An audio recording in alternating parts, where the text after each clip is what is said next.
بسم اللہ الرحمن الرحیم۔ 16ویں پارے کی آخری رکوع میں اللہ تعالیٰ نے ارشاد فرمایا وَأْمُرْ أَهْلَكَ بِالصَّلَاةِ، تم اپنے گھر والوں کو نماز کا حکم دو، وَاسْتَبِرْ عَلَيْهَا، اور نماز پر خود بھی ثابت قدمی اختیار کرو۔ نحن نرزقک، ہم آپ کو رزق دیتے ہیں۔ اس آیت مقدسہ میں اللہ پاک نے ہم قیامت تک آنے والی امت مسلمہ کو یہ حکم دیا کہ اپنے گھر والوں کو نماز کا حکم دو۔ جب یہ آیت اتری، ہمارے آقا و مولا صلی اللہ علیہ وسلم حضرت علی رضی اللہ تعالی عنہ اور اپنی لخت جگر حضرت فاطمہ رضی اللہ عنہا کے گھر میں 8 ماہ جاتے رہے، اور گھر میں جا کے ان کے کیا فرماتے؟ الصلاۃ رحمکم اللہ انما یرید اللہ لیذھب عنکم الرجس اہل البیت ویطہرکم تطہیرا۔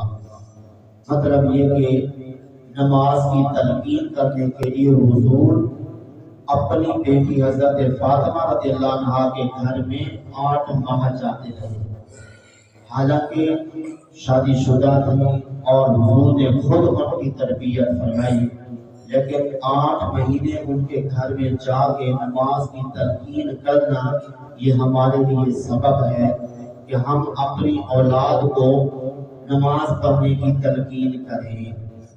پھر بعض اوقات بندہ کہتا ہے چلو بچوں تم نماز پڑھو، تو مجھے تو ٹائم نہیں ہوتا کیونکہ میں نے کام کرنا ہوتا ہے، مزدوری کرنی ہوتی ہے، اس لیے تم ہی نماز پڑھ لو۔ تو اللہ نے فرمایا وَاسْتَبِرْ عَلَيْهَا، خود بھی نماز پڑھنی ہے۔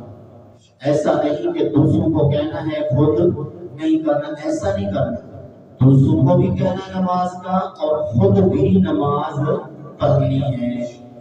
اچھا، اب یہاں پہ پھر بعض اوقات لوگ کہتے ہیں کہ جناب اگر ہم نماز پڑھنا شروع ہو گئے تو پھر ہمارے یہ بچے ہیں، بیوی ہیں، یہ گھر والے ہیں، ان کو کون جو ہے وہ رزق دے گا اور کون اس کو کما کے کھلائے گا؟ ہمارے گھر کے 6، 8، 10 افراد ہیں، میں اکیلا کمانے والا ہوں، اگر میں نے نماز پڑھنی شروع کر دی تو پھر ان گھر والوں کو کون کما کے لے آئے گا اور ان کو کھلائے گا؟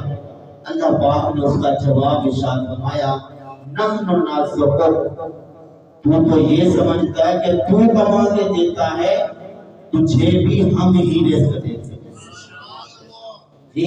یہ نہ سمجھ کے تو ان کو کما کے کھلاتا ہے، تجھے بھی ہم رزق دیتے ہیں، ان کو بھی ہم رزق دیتے ہیں۔ تو اس لیے کہیں یہ تو سمجھے کہ میری مخلوق کو تو کما کے کھلا رہا ہے، محنت مزدوری کر کے جمع کر کے تو لے آتا ہے، تقسیم کرتا ہے، تو یہ تیری مزدوری سے پل رہے ہیں، ایسا نہیں ہے۔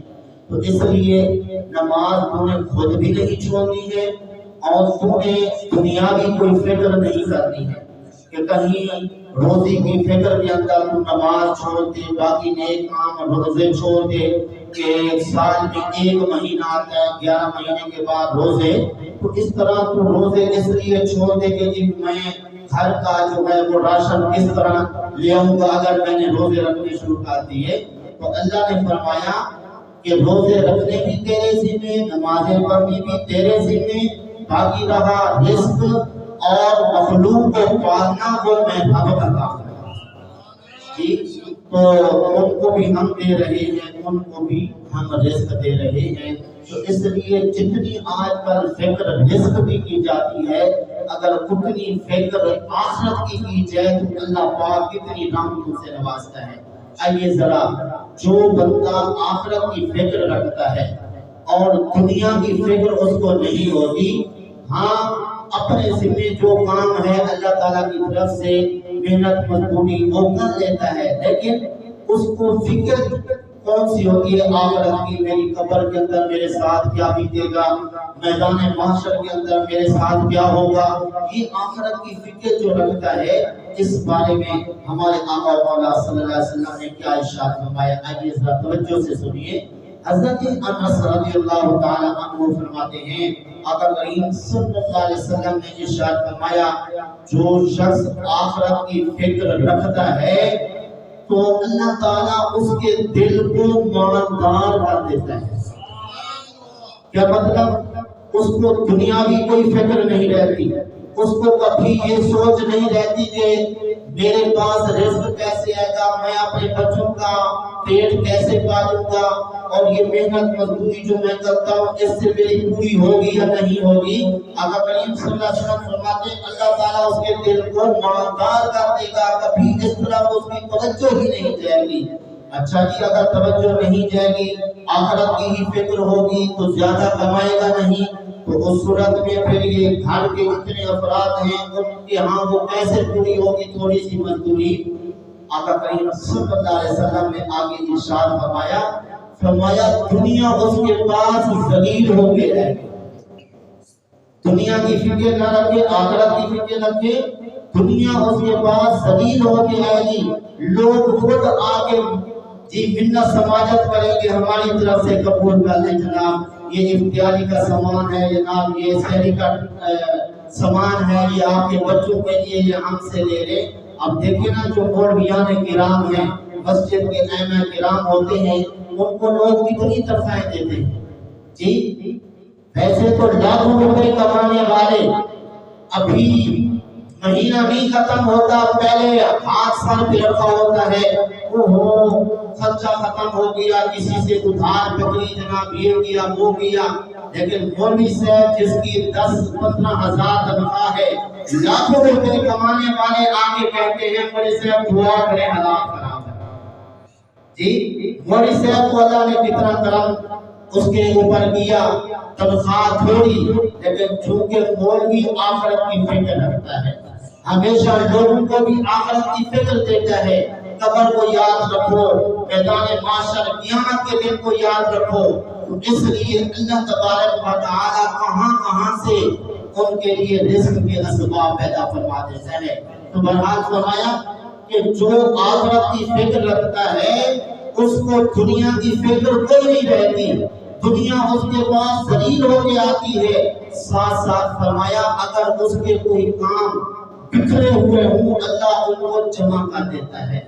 مثلا ایک مدرسے کا معتمد ہے یا مسجد کا متولی ہے، لوگوں سے جا کے ایک گھر میں جا کے مولوی صاحب کی تنخواہ جمع کرتا ہے، لیکن اگر وہ مسجد کا متولی اللہ کا خوف رکھے، آخرت کی فکر رکھے، لوگ خود اس کے پاس آ کے چندہ جمع کروائیں گے، کہیں گے متولی صاحب آپ کو کہیں جانے کی ضرورت نہیں ہے، ہم آپ کے پاس یہ چندہ جمع کروایا کریں گے جی۔ یہ کب ہے؟ جب آخرت کی فکر ہوگی، اس کو ڈر ہوگا کہیں امانت میں خیانت نہ ہو جائے، میں مسجد کے پیسے نہ کھا لوں، میں مدرسے کی آمدنی کے اندر کوئی 2 نمبری نہ کر لوں، تو اس صورت میں لوگ دور دور سے خود آ کے مسجد کی جتنی اخراجات ہوں گے وہ خود آ کے جمع کروائیں گے۔ اور اس طرح آقا کریم صلی اللہ علیہ وسلم نے یہ ارشاد فرمایا۔ اب اگر اس کا الٹ کر لیں، جس کو دنیا کی سے فکر ہو آخرت کی نہ ہو، اس صورت میں کیا ہوتا ہے؟ آقا کریم صلی اللہ علیہ وسلم نے ارشاد فرمایا جو دنیا کی فکر رکھتا ہے ایسی صورت میں اللہ تعالیٰ اس کی آنکھوں کے سامنے فقیری اور محتاجی رکھ دیتا ہے۔ جتنا بھی کمائے وہ کہتا ہوں میں نے تو آج کچھ بھی نہیں کیا، میرے گھر میں تو کچھ ہے نہیں۔ ہر وقت اس کی آنکھوں کے سامنے فقیری محتاجی ہوگی، اپنے آپ کو فقیر اور محتاج سمجھے گا اور اپنے آپ کو نادان سمجھے گا، اور جو دنیا کی فکر رکھے آخرت کی نہ رکھے۔ اسی طرح اس کے بننے والے کام جو ہے وہ خراب ہو جائیں گے۔ لوگ کہتے ہیں نا جی مولوی صاحب یا پیر صاحب دیکھیں نا ایک کام میں شروع کرتا ہوں بالکل اینڈ پہ ہوتا ہے لیکن وہ خراب ہو جاتا ہے۔ وہ کیوں؟ دنیا کی فکر ہے آخرت کی نہیں۔ کہ دنیا کی فکر ہے، لاکھوں روپے کما لیں، بینک بیلنس ہو جائے، لیکن کبھی یہ سوچا کہ قبر کے لیے کیا کر رہا ہوں، قیامت کے دن کے لیے کیا کر رہا ہوں؟ اس لیے وہ بنے بنے کام خراب ہو جاتی ہے، جس نے فرمایا آقا کریم صلی اللہ علیہ وسلم۔ ٹھیک ہے جی، تو تیسری بات فرمایا کہ جو دنیا کی فکر رکھتا ہے اللہ تعالیٰ کو کوئی پرواہ نہیں کہ کہیں پہ وہ ہلاک ہو جائے۔ اور مزید ایک دلچسپ اور مزیدار بات آقا کریم صلی اللہ علیہ وسلم نے فرمایا، جو صرف آخرت کی فکر رکھتا ہے اللہ اس کے دنیاوی کام کو اپنے ذمہ دے دیتا ہے۔ وہ اس کے جتنے کام ہوتے ہیں اللہ اپنے فضل و کرم سے وہ خود کر دیتا ہے یا کرا دیتا ہے، اس کو کوئی پریشانی بھی نہیں۔ سبحان اللہ۔ تو کیوں ہم چکروں میں پڑے ہوئے ہیں؟ جناب کوئی سودی کام کر رہا ہے، کوئی رشوت لے رہا ہے، تو جی گھر میں کیسے پوری ہوگی؟ کیا اللہ پہ یقین نہیں ہے؟ اللہ کے حکم پر یقین نہیں ہے کہ اللہ نے فرمایا ہر ایک کے رزق کا ذمہ دار میں ہوں؟ تو جب اللہ نے وعدہ فرما لیا پھر اس کے بعد ہمیں ٹینشن کس بات کی؟ تو بہرحال کوشش کریں نماز خود بھی پڑھیں، اپنے گھر والوں کو بھی نماز پڑھنے کا حکم دیں، اور ساتھ ساتھ خود بھی آخرت کی فکر رکھیں، اور ساتھ ساتھ اپنے گھر والوں کو بھی آخرت کی فکر دیں۔ دعا ہے اللہ تعالیٰ کی پاک بارگاہ میں جو کچھ کہا صحیح عمل کی توفیق عطا